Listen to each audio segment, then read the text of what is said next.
What do you mean? I'm talking about the kind of diplomacy that's going to end the destruction of your country. Yes, but if you Mr. President, with respect, I think it's disrespectful for you to come into the Oval Office and try to litigate this in front of the American media. Right now, you guys are going around and forcing conscripts to the front lines because you have manpower problems. You should be thanking the president for trying to bring it into this conflict. Have you ever been to Ukraine that you say what problems we have? I have been to. Come once. I've actually watched and seen the stories, and I know what happens is you bring people, you bring them on a propaganda tour, Mr. President. Do you disagree that you've had problems bringing people into your military? And do you think that it's respectful to come to the Oval Office of the United States of America and attack the administration that is trying to prevent the destruction of your country? A lot of questions. Let's start from the beginning. Sure. First of all, during the war, everybody has problems. Even you, but you have nice hopes and don't feel now, but you will feel it in the future. God bless. You don't know that. God bless. You don't God know. bless. You will not have a war. Don't tell us what we're going to feel. We're trying to solve a problem. Don't tell us what we're going to feel. I'm not telling you. Because you're in no position to dictate that. That's exactly what Remember you're that. doing. You're in no position to dictate what we're going to feel. We're going to feel very good. We're going to feel very good and very strong. You're right now not in a very good position. You've allowed yourself to be in a very bad position, and he happens to be right about it. From the very beginning of the war. You're not in a good position. You don't have the cards right now. With us, you start having cards. But right now, you don't. Yeah, you're playing cards.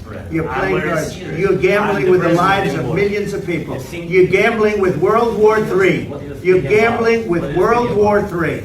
And what you're doing is very disrespectful to the country, this country. That's back to you. Far more than a lot of people said they should have. Have you said thank you once? This entire meeting? No, in this entire meeting, you said thank you. You went to Pennsylvania and campaigned for the opposition in October. Offer some words of appreciation for the United States of America and the president who's trying to save your country. Please, you think that if you will speak very loudly about the war, He's not speaking loudly. He's not speaking loudly. Your country is in big trouble. Wait a minute. No. You've done a lot of talking. Your country is in big trouble. I know. You're not winning. You're not winning this. You have a damn good chance of coming out okay because of us. Mr. President, we are staying in our country, staying strong from the very beginning of the war. We've been alone, and we are thankful. I said thanks. You haven't in been this alone. cabinet. You haven't been alone. We gave you, through this stupid president, $350 billion. We gave you military equipment, and your men are brave, but they had to use our military. If you didn't have our military equipment, this war would have been over in 2 weeks. In 3 days, I heard it from Putin. In 3 days. This is something maybe less. In 2 weeks, of course, yes. It's going to be a very hard thing to do business like this. Again, just say thank you. I said a lot of times to American people. Accept that there are disagreements, and let's go litigate those disagreements rather than trying to fight it out in the American media when you're wrong. We know that you're wrong. But you see, I think it's good for the American people to see what's going on. I do. I think it's very important. That's why I kept this going so long. You have to be thankful. You don't have the cards. You're buried there.